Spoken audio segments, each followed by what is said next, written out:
Anyway, for those who heard and those who didn't hear,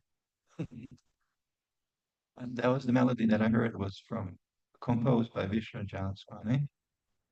So I thought how appropriate we're here at the feet of Radha Damodar. I just sing that one. You here on the screen for joining this morning. And then I think I did invocation. Om Namo Bhagavate Vasudevaya.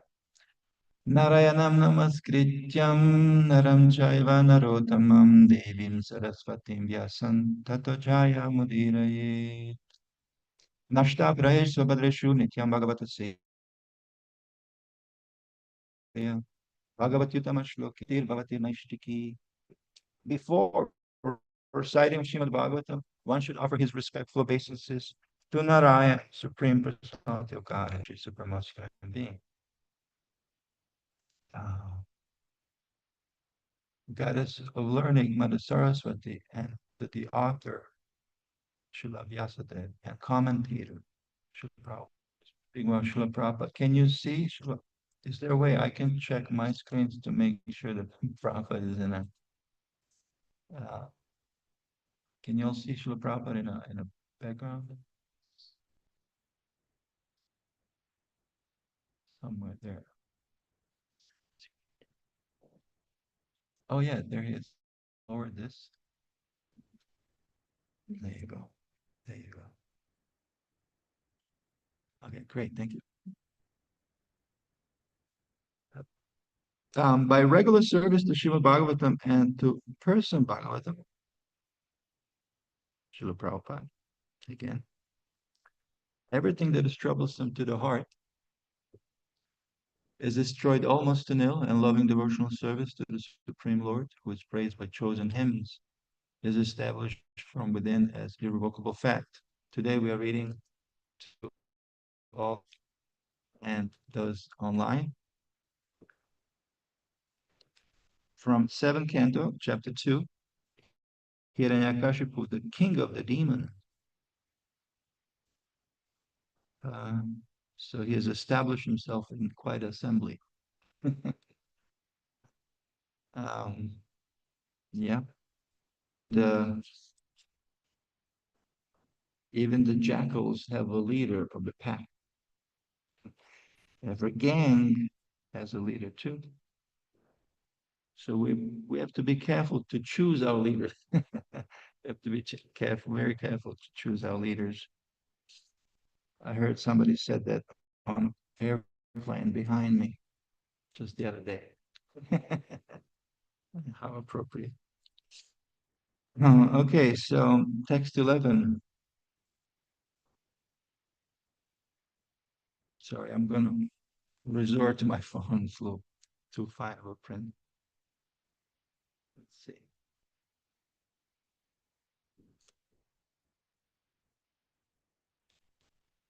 Chapter 11, there it is. Vishnu Dvijakriyamolo. Vishnu Dvija. Oh, we don't have it. Okay. Oh, you have it? Okay, good. Everybody has. Vishnu Dvijakriyamolo. Vishnu Dvijakriyamolo. Vishnu Dvijakriyamolo.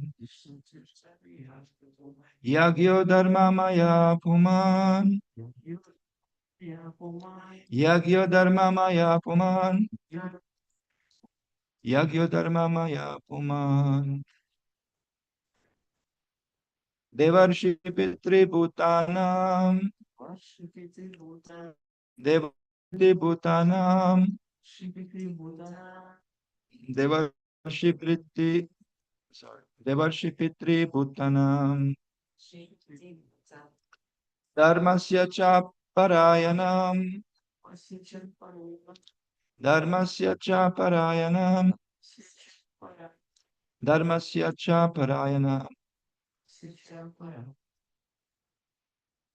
Vishnu Dvijakriyamulo. Yagyo Dharma Maya Puman. Devarshi Pitri Bhutanam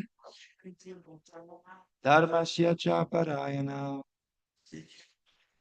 One wants to try. Vishnu Dvijakriyamulo Yagya Dharma Maya Puman Devarshi Pitri Bhutanam Asya Cha Parayanam.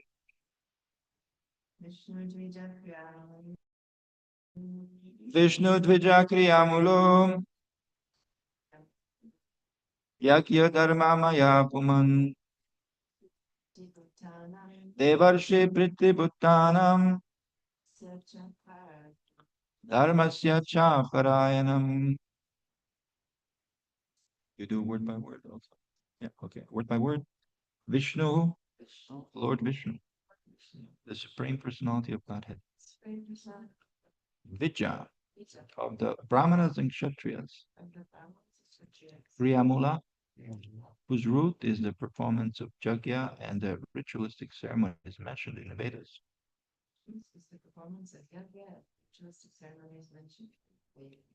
Yagya, personified Yagya, Lord Vishnu, who is known as the Yagya Purusha.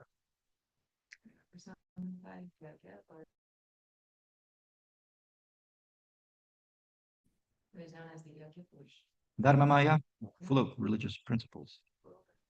Uman, the Supreme Person. Deva Rishi, of the demigods and great rishis like Vyasadeva and Narada. Pitri, of the forefathers.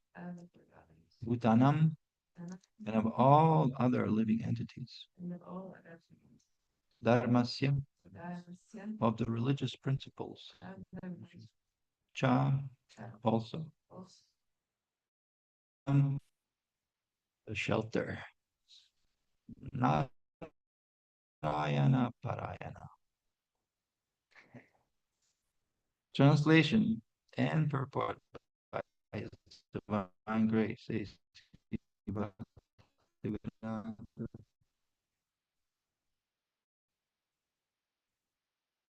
Personification of sacrificial and ritualistic ceremonies.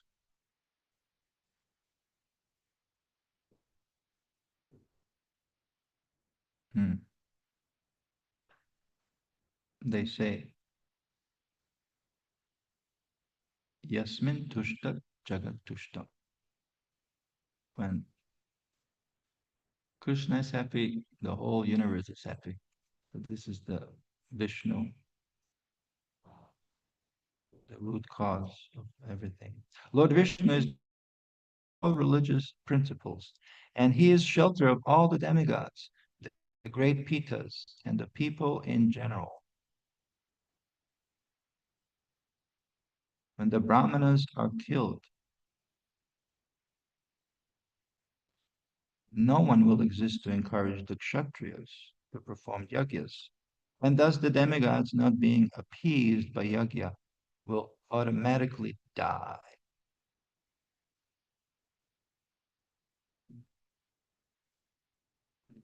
Hmm.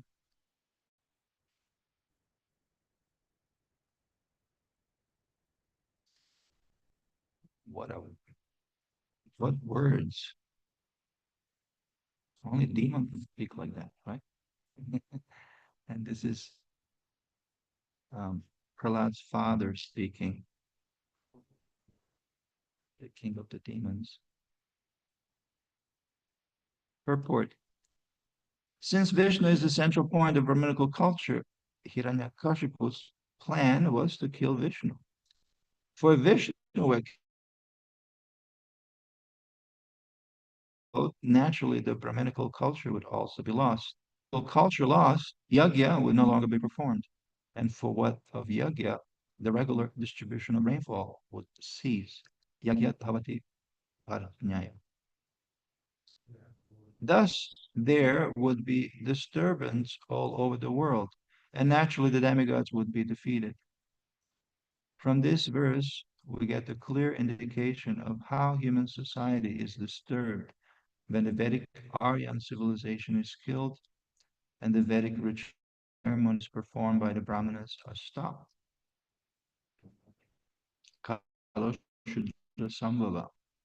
Because the population of the modern world consists mostly of Shudras, the Brahminical culture is now lost and is extremely difficult to re-establish in a proper way. Therefore, Lord Chaitanya has recommended the chanting of the holy name of the Lord, which will revive Brahminical culture very easily. Hare Nama, Hare Nama, Hare Nama eva kevalam. Kalo nasti eva nasti eva nasti eva gatiranyata. There's no other way, no other way, no other way but to chant the holy name of Krishna, chant the holy name of Krishna, chant the holy name of Radha and Krishna. That's Bali's, this is Bali's rendition of this verse. He would say this, and all I will say, there's no other way but to chant the holy name of Krishna, chant the holy name of Krishna, chant the holy name of Radha and Krishna. He would sing like that, or just shoot, shout out in joy in a very spontaneous ways, as he would walk the dham and serve around the dham. um, of the increment of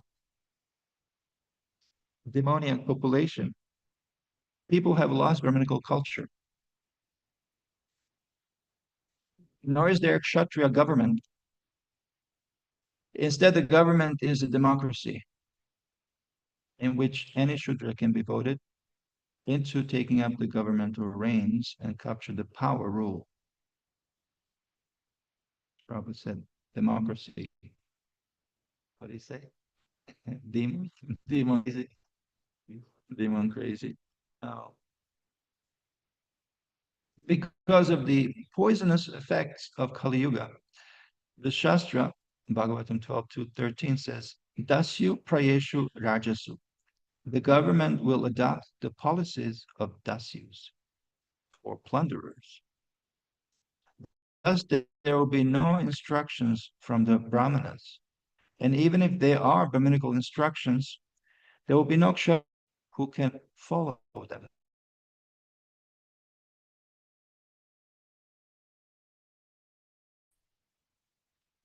Please note, Kshatriyas follow. Please note that. It's very important. A righteous king or good king, good Kshatriya, good leader also follows. Like a teacher. A teacher is not a good student, first of all. What can he teach?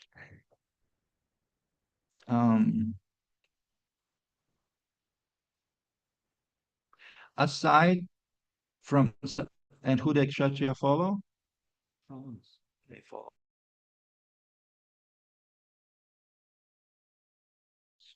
leaders, ministers. Those who are in touch with Mother Goodness, so Kshatriyas rulers, they got to deal with a lot of Mother passion, so they need to lighten the load.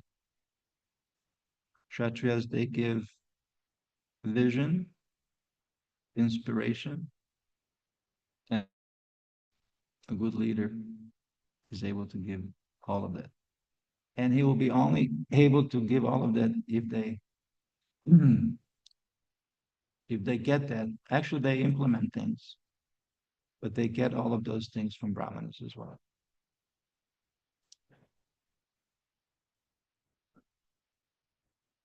Aside from Satya Yuga, even formerly in the days when demons were flourishing, Hiranyakashipu planned to destroy the Brahminical culture and the Kshatriya government, and thus create chaos all over the world. Although in Satya Yuga this plan was very difficult to execute, in Kali Yuga, which is full of Shudras and demons, the Brahminical culture is lost and can be revived only by the chanting of the Mahamantra. Therefore, the Krishna consciousness movement or the Hare Krishna movement has been inaugurated to revive Brahminical culture very easily so that people may become happy and peaceful in this life, prepare for the next. In this, this is the mission of our movement.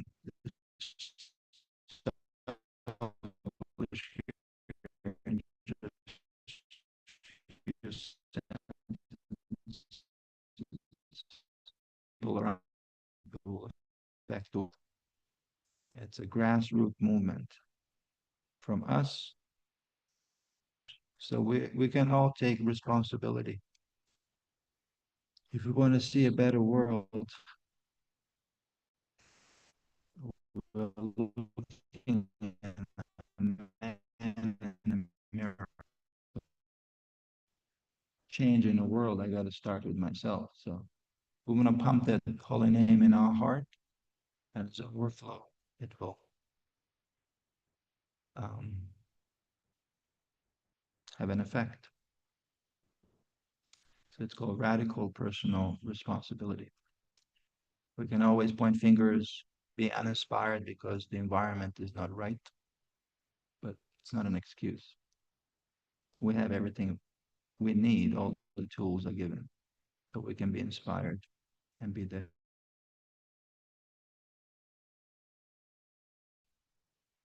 Be the leader of ourselves. And then if we're successful in that, there might be some who will be inspired by what we do, right? So stop whining. Stop whining. Um, yeah, and then people will be peaceful and happy in this life and prepare for elevation in the next. In this regard, Srila Madhvacharya quotes this verse from Brahmanda Purana. Vipraya gyadi mulam tu harir it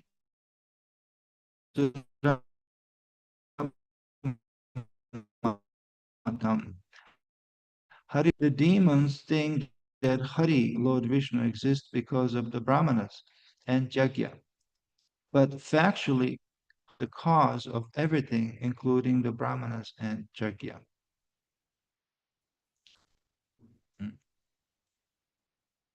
How do we call this? We call this Maya.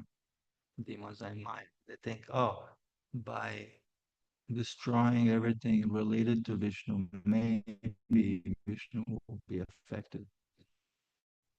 The back way, just like the person who is speaking, he also tried to find a back way to become immortal. But what happened? We all know what happened. Vishnu cracked the code. Therefore, through the popularizing of Hari Kirtan or the Sankirtan movement, the Brahminical culture and Kshatriya government will automatically come back and people will be extremely happy. Not just happy, but Prabhupada said extremely happy or ecstatic. People will be ecstatic. Ecstatic, first of all, with ability to appreciate the life, the opportunity, appreciate each other. I think that's the key to bhakti and key to being extremely happy. Usually people who are very grateful, they can experience this um, higher levels of happiness. So, Om Jnana Timirandasya Gyananjana Shalakaya Chakshur Unutamena Tasmai Sri Gurave Namaha. Shri Chaitanya Manobishtam Stapidamena Bhutale Swayam Rupam Karamayam Tadati Svapadantikam. He Krishna Karuna Sindhu Dinabandhu Jagatpate Gopesha Gopika Kanta Radha Kanta Namostute Tapta Kanchana Gorangi Radhe Vrindavaneshwari Vrishabhanu Sute Devi Pranamami Hari Priye Panchakalpatarubhascha Kripa Sindhubhya Evacha Patitanam pavanebhyo Vaishnavebhyo Namo Namaha. Jai Shri Krishna Chaitanya Prabhu Nityananda Shri Advaita Gadadhar Srivas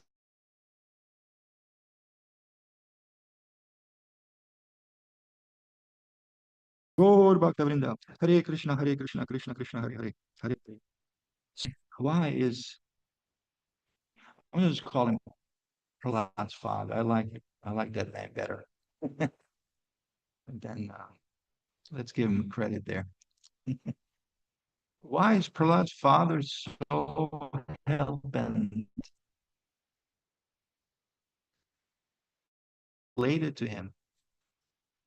Why is it? This is a question to all of you. Why is he holding the grudge? He's holding the grudge. Why is it? What happened? Anybody? This is not rhetorical. I want to see who's awake. Chat. 6 year old. Let's see. Why is he so hell-bent to about Vishnu? Nobody. Hare Krishna, because Question. his brother was killed by Vishnu, and now his son is devoted to Vishnu, and it just seems to be all too much. Yeah, it's too much. It can be overwhelming. Imagine somebody killed your brother. How would you feel? I have a sister, so I mean, just the other day, somebody we just came back from Croatia, where they're visiting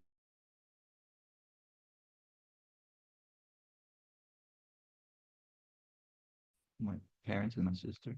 So, no, everything's fine. So imagine somebody harming her, God forbid, killing her. How would I feel? So is he justified? Is Prahlad's father justifying the way he feels? Is holding the grudge? It's a very Lila Kishori pointed out. It's a very difficult situation for him. Of course, yeah, okay, granted, he was killed by Lord Vishnu.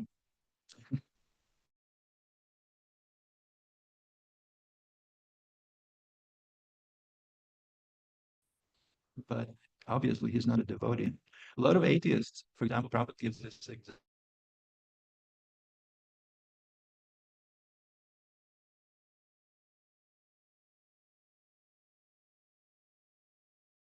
Sisters, daughters, who were waiting for their fathers, brothers, and sons, all closer.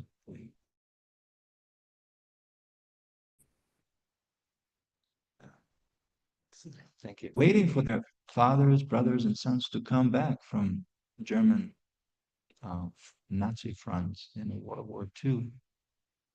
But many have not returned. They were all wiped out. So it was a mass attendance and Sunday masses. The churches were empty. Emotion, the loss of loved ones. However, we hear in Garuda Purana that this is the very difference between devas and asuras. Devas, sure, they're not very well. As you can see, there's philosophy here too.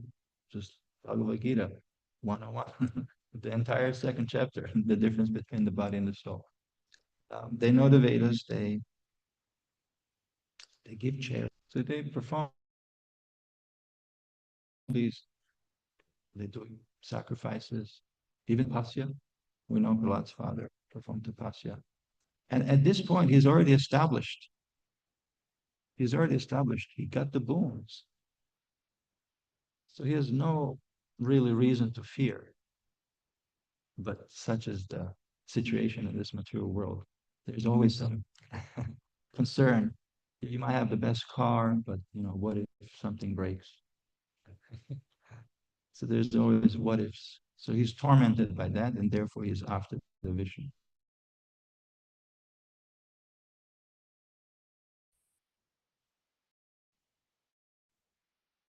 So both devas and asuras, according to Garuda Purana, they have these activities, but there are differences.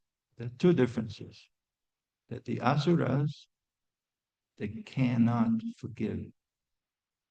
They hold a grudge. And they also lack, um, they can't keep their word. They lack purity. If you cannot keep your word, then you're impure. Um, so yeah, holding the grudge, it's a very strong, not being able to forgive, to let go. It's a very strong thing that can hold us imprisoned in this world, imprisoned lifetime after lifetime, unless we're able to forgive as we are forgiven for our own trespassing, for our own mistakes.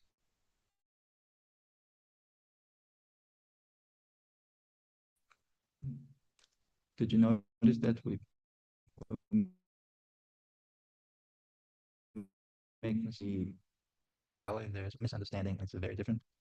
I notice in my life.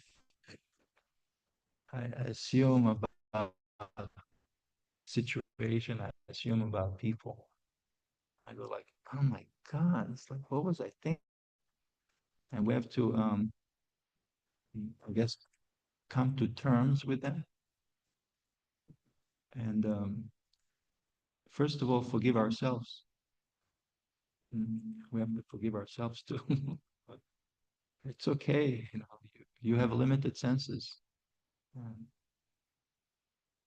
and then gradually, we'll also be able to notice how actually Krishna loves us, despite the fact, despite of all of our shortcomings. Krishna loves us. This is something I've been thinking lately, that in a scale of cosmic insignificance, which is scary. It's such a scary thing. If you think how tiny we are, how tiny we are. I mean, the whole galaxies are like a speck in a cosmic sense. And then, you know, what to speak of the solar system and that, what to speak. Where are we? It's like in the coldness of in the vastness of the universe. We're nothing. We're nothing really. And yet in our heads, there's so many things that are happening of a high, very high importance. and and I was thinking, although this is so scary, that the magnitude of my insignificance, although that is true, wow, that Krishna still not only cares, but he loves us. I was like blown away to think in those terms. And he does. So why would Krishna care about about something so insignificant? Why would he care? It's really nothing. I mean, and this is just okay. Here we go, even more further. This is just one of the many universes that are just coming out of his pores, and he's not even like he's breathing in his transcendental slumber. Why would he care? Anybody? Why would he care? He can just say it. Hmm? Any ideas? Why would he care? Love is blind. Love is blind. Okay. I used to say it. I still say that. Love is blind. But why? There's a specific, should I say? I guess I should say, because we are part of him. Although we are insignificant, we are part of it. I mean, your little pinky, it's just a pinky. But if somebody chopped it off, God forbid, you're doing something, it happens. Just like a tip. It happened here in the kitchen, actually. There was that vegetable chopper or whatever. I think I can't remember who it was, but it was just a tip, so they had to sew it back. So be careful. Be careful. Um, so it's just a tip of the pinky, but still we care so much because it's part of us. I don't want to lose it. So no matter how insignificant we are, Krishna cares that because we're part of him, a part of him. And that is the meaning of being part and parcel of Krishna. Part that we are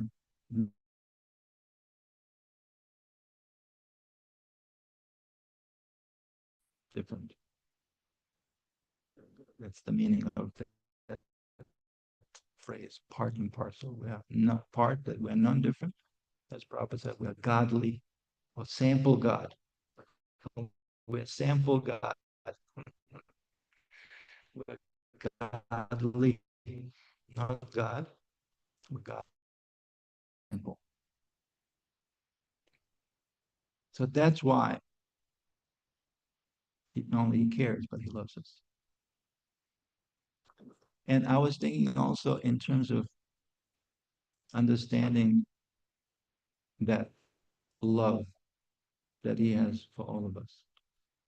That in a way this thought came to me just the other day when I was in New York. And there was,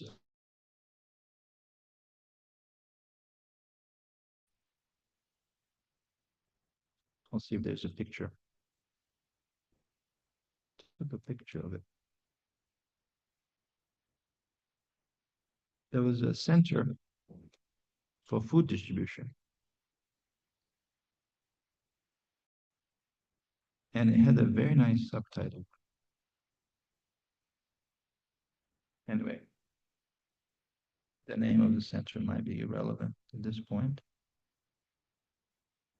but had a very nice subtitle. God's love we distribute. So I was saying God's love, interesting.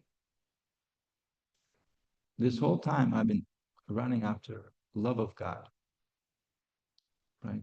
I've been running after love of God. But do I really understand God's love? Do I really understand God's love for, not just for me, for everyone and everything? So I kind of shifted my meditation and it really became amazing. But so I discussed with few devotees, unless I really understand God's love for me, I cannot even try to understand the love of God.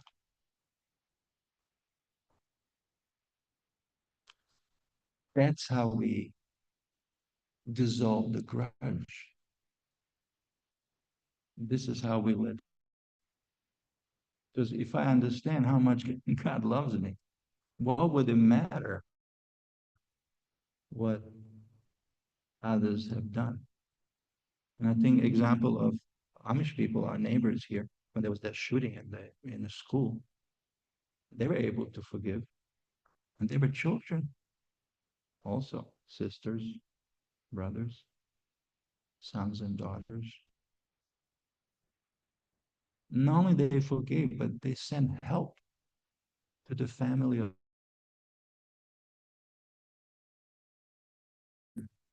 They were sending, I think, even financial help.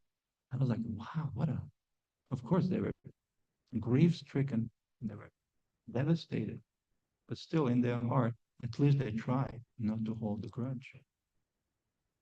So, according to Garuda Purana, this is one of the main differences between suras and asuras.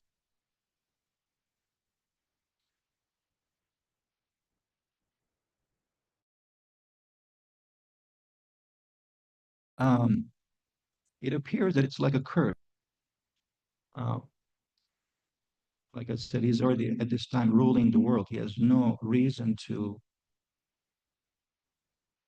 freak out in this way. He's freaking out. He's really after Vishnu, but he's doing it. Brahma already gave him the boon, but he's still afraid he will lose it. So such is the way that things are set up in this world. There's always this lurking fear of impermanence. Okay, I might have it all, being a top dog, but I notice I'm losing hair. My knees are shaking when I play soccer. There's a there's a signs of impermanence that causes fear when we are focused in a wrong thing. When we are focused on um, non-permanence and all in all. So demons are distracted in their way, and they create an atmosphere um, of wrong focus. Like when Srila Prabhupada came to Bhaktisiddhanta, and he came with the excuses, waiting for the better times, right? We cannot become Krishna conscious unless, who will listen to any dependent on British? What was the answer? That some things cannot wait. Urgent things, and most urgent things is our Krishna consciousness. It cannot wait. It does not depend on external circumstance. There's no excuses, right, to be Krishna consciousness, to be Krishna conscious now, and to spread Krishna consciousness as an overflow from our hearts. Interestingly, in this verse, when Prabhupada talks about Brahminical culture, how um, how the whole process is simplified. When I say simple doesn't mean easy, right? Did you notice that also? The simple things that not always easy. Why? Because we have intervals and mashes of complexities. So even though, touch your nose. So we go around, just touch your nose. Here, wash these dishes.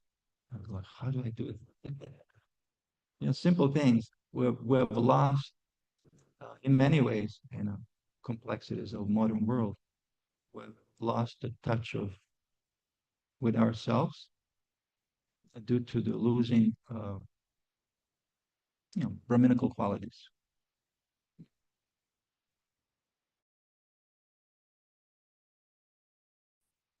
And Prabhupada wants in this purport his importance of Brahminical culture.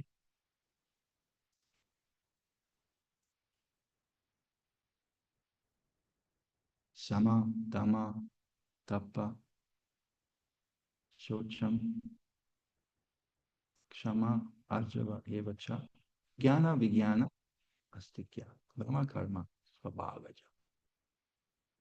These are the qualities that when we lose touch of it, everything becomes topsy-turvy. So it becomes headless. We become disoriented. We become also, I guess, dull enough to be caught up in, the devotee gives us a book, or we see a reel or YouTube now through Prabhupada, even through a reel, and they go like, wow, I never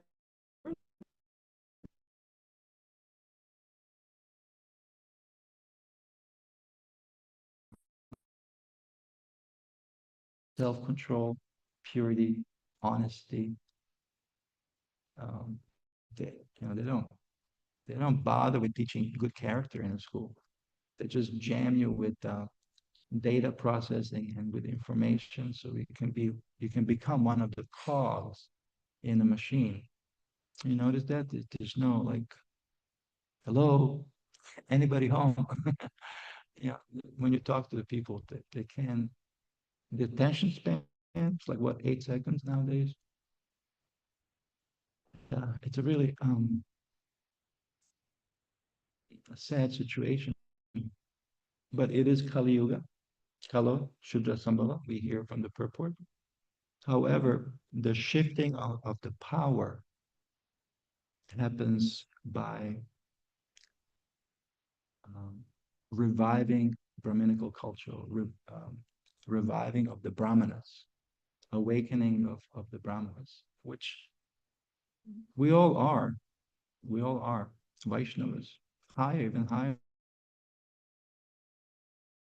But we have to focus on what matters, these qualities, and especially, as Prabhupada said, with this simple process of chanting of the holy names. Hare Krishna, Krishna Krishna, Hare Hare, Hare Rama, Rama Rama, Hare Hare. When all the good qualities are naturally awakened, they're naturally awakened just by coming in touch with Nam Prabhu. Mm.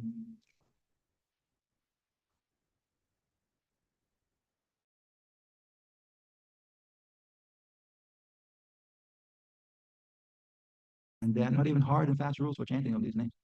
Except to, and as we become in touch or stay in touch with the holy names, as Prabhupada gives the example of the iron rod, when it's in the fire, it becomes hot. Well, first it becomes warm, then it becomes hot, then it becomes red hot. And some might argue it's still an iron rod, but you touch it. What happens? It acts like a fire.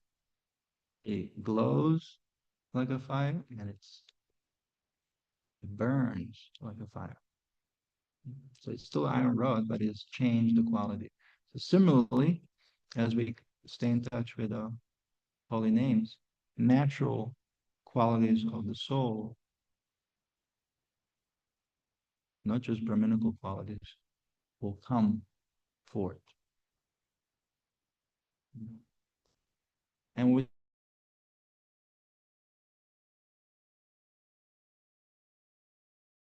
Brahmanas,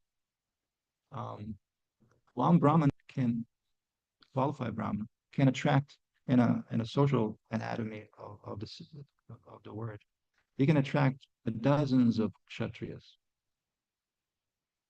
qualified kshatriyas. And one kshatriya can attract dozens and dozens of good vaishyas. And vaishyas, naturally, they engage the laborer class. So what we're really lacking is we're lacking purity. We're lacking, what's missing is the head. If you look at the social anatomy of the things today in the modern world, it's mostly, well, Kala Shudra Sambhava. But who runs the show is the Vaishyas, right? The bankers. They're the Shudras with some quality of uh,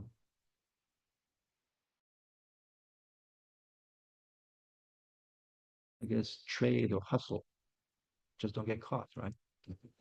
So making money in all kinds of ways and raping the earth from resources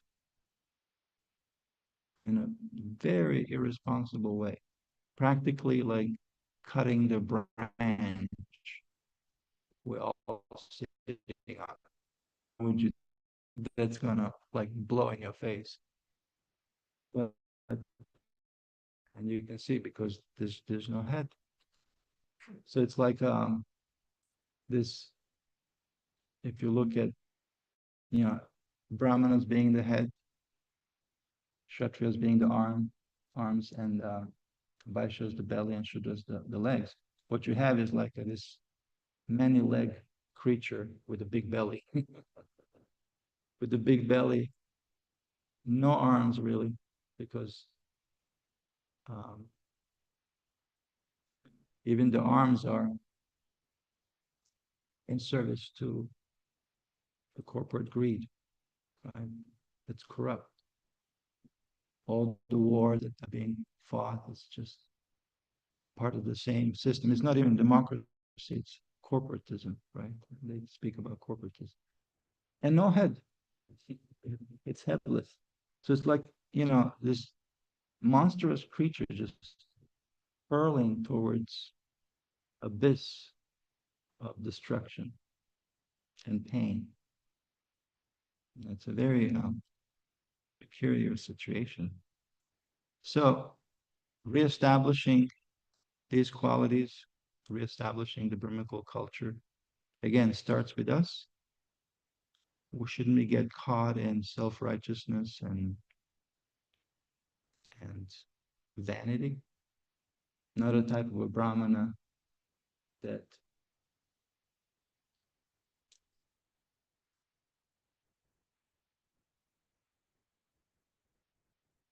one should find him or herself with lack of faith. We see the story of a Brahmana and a cobbler. Remember when Narada Muni was going to see the Vishnu? And that Brahmana had no faith that these things are possible. Threading the elephant through the eye of a needle? Yeah, jokester, get out of here.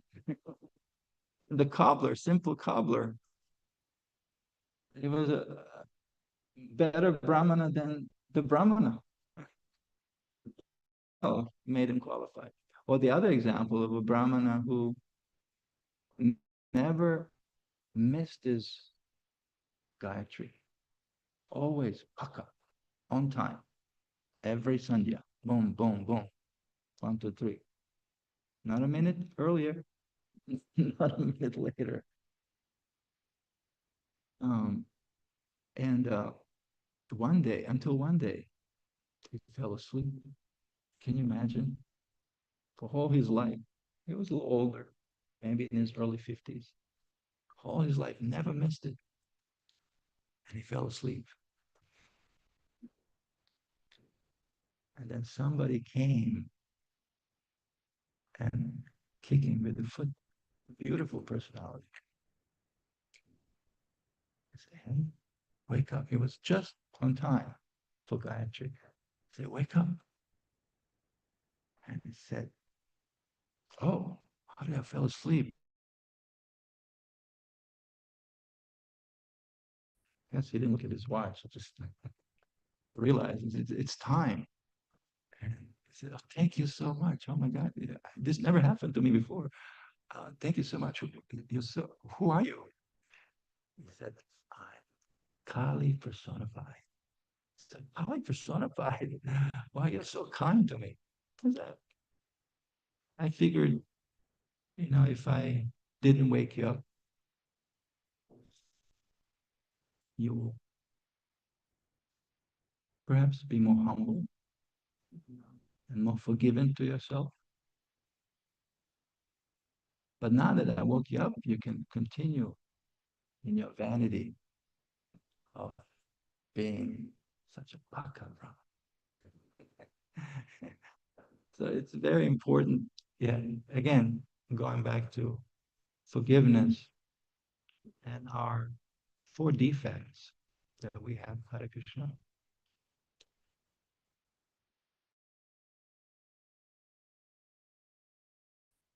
It really starts with us, sense of guilt and shame that we're dealing with. None of that matters in terms of making progress on the path of spiritual growth. And as we do that, naturally, we'll be able to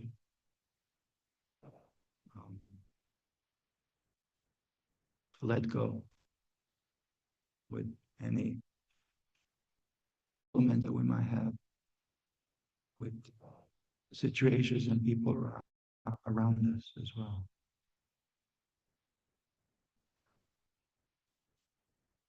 Any comments or questions?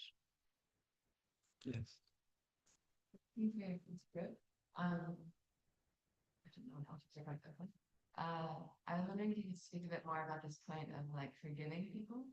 Um, like forgiving somebody for anything they've done, whether it's related to us or not, when we hold like a grudge in the heart.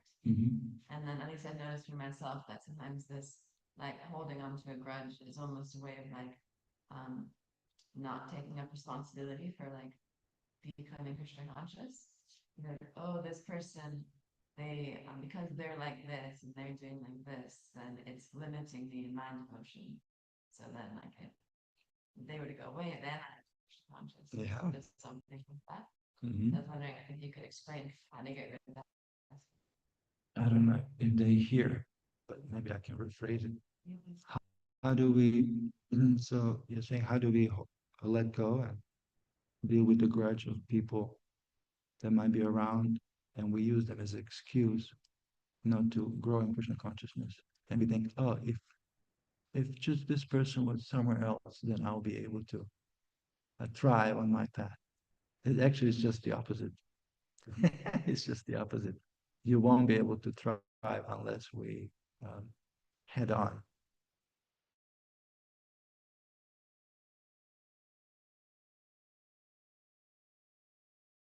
face the situation, because Krishna has sent them for some reason or other, so we can purify in the sense of uh, clearing the misunderstanding. Kali Yuga means it's the age of misunderstanding.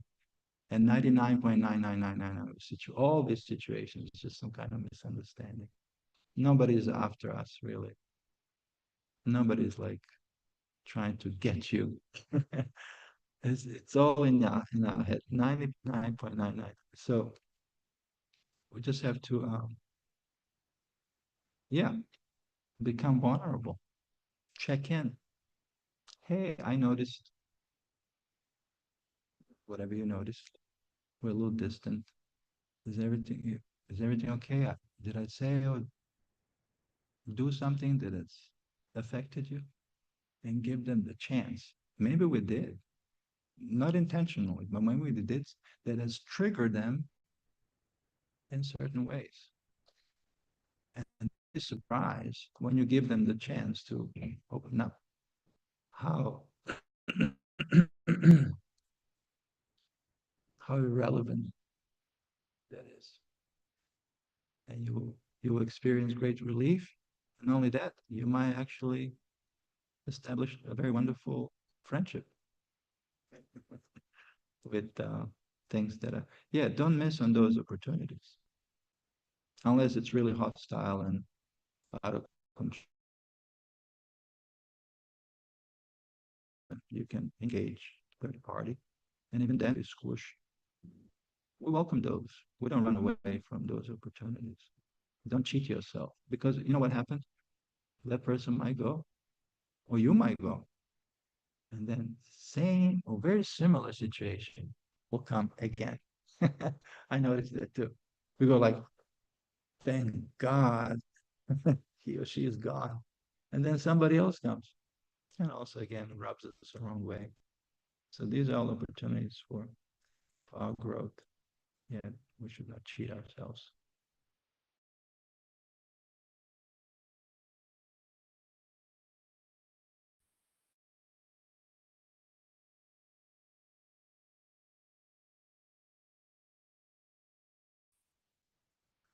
When that person was always criticizing him, remember that person was always criticizing Bhaktisiddhanta, always objecting this and that. One day he wasn't there, and he said, oh, "Where is such and such?"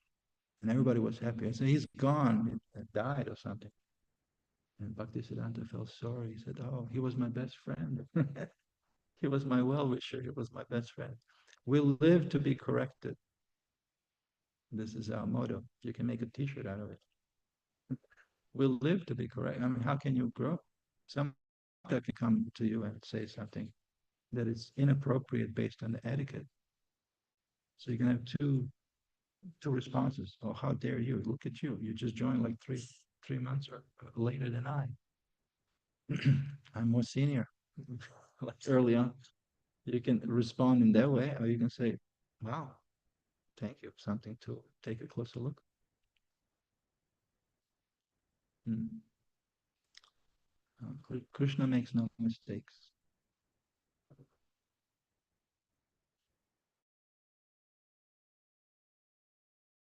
Okay. What time they open? We have Oh. taking out the offering. Okay. Let me check the 2 minutes or so. anything in the chat. Nothing. I put everybody to sleep. Okay. Taking out the offering. Coming once. Coming twice. Anything else? Well, thank you very much, everybody, for joining this morning. There's a retreat going on, right? You want to say about a retreat? What's going to happen? Do you know? I'm just a guest here. Or you're just a guest? Okay. Do you know anything about a retreat? Not too much, that it just goes till Sunday, or Oh. sorry, it goes till Monday. Months. But I'm sorry, I'd like to glorify Alder Hamaku, Uh-huh. who is a preacher in Russian-speaking area. And he's very, very famous in our countries, in Russia, Ukraine, Belarus. Maybe 90% of devotees they come from his preaching. So all of you are from US or from, I'm from Ukraine origin. but all of you live here? Yeah. Oh, yeah. Okay. But you are sheltered by Odaria? Yes. And his preaching is not direct. He's not talking about Krishna. Huh. He's actually, to say, wide focused. And he's preaching like Ayurveda, your health, like Yes. That is herbs. a true Brahmana. A true Brahmana is meaning of Brahman is very accommodating.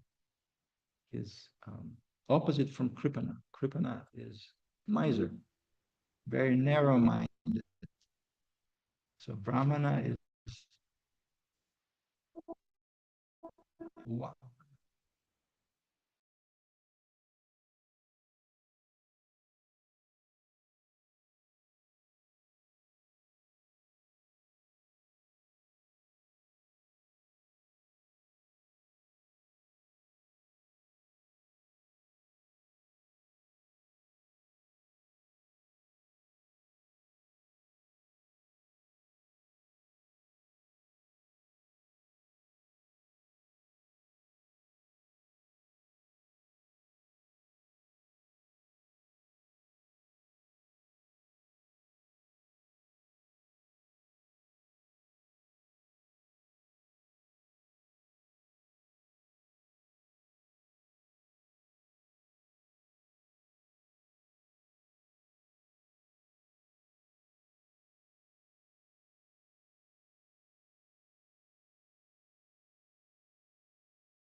Jai Shri Krishna Chaitanya Prabhu Nityananda